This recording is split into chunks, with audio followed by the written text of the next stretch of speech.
Ortahisar je městečko patřící k okresu Ürgüp v provincii Nevšehir. Jeho nejvýraznější stavbou je hrad Ortahisar, vytesaný do skály v době Chetitů, nacházející se ve výšce 1200 metrů, nad mořem a vysoký 86 metrů. Hrad sloužil jak ke strategickým účelům, tak k obývání. Na úpatí hradu se nacházejí příklady charakteristické civilní architektury Kapadokie.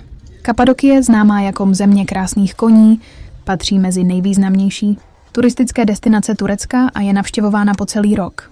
Nabízí návštěvníkům možnost uniknout městskému ruchu, užít si dechberoucí scenérie, sportovat při uklidňujícím zvuku vody, ochutnat místní vína nebo přivítat východ slunce z obrovských horkovzdušných balónů.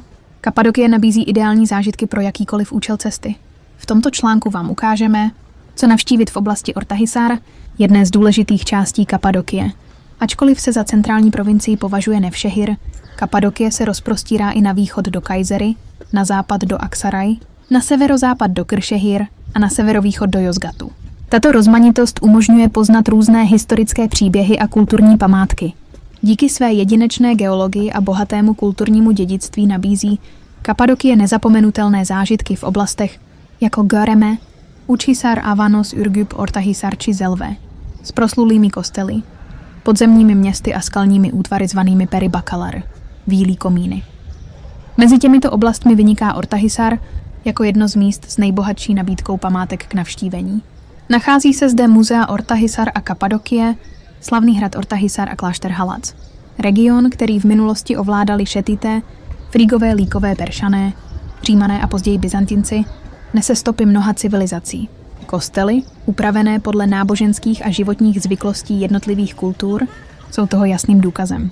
Jedním z hlavních důvodů, proč je Ortahisar tak výjimečný, je zachovaná venkovská atmosféra a krása domů z tufových hornin, typických pro Kapadokii. Místní centrum umožňuje přímé nahlédnutí do každodenního života v regionu. Do Ortahisaru se lze dostat různými způsoby.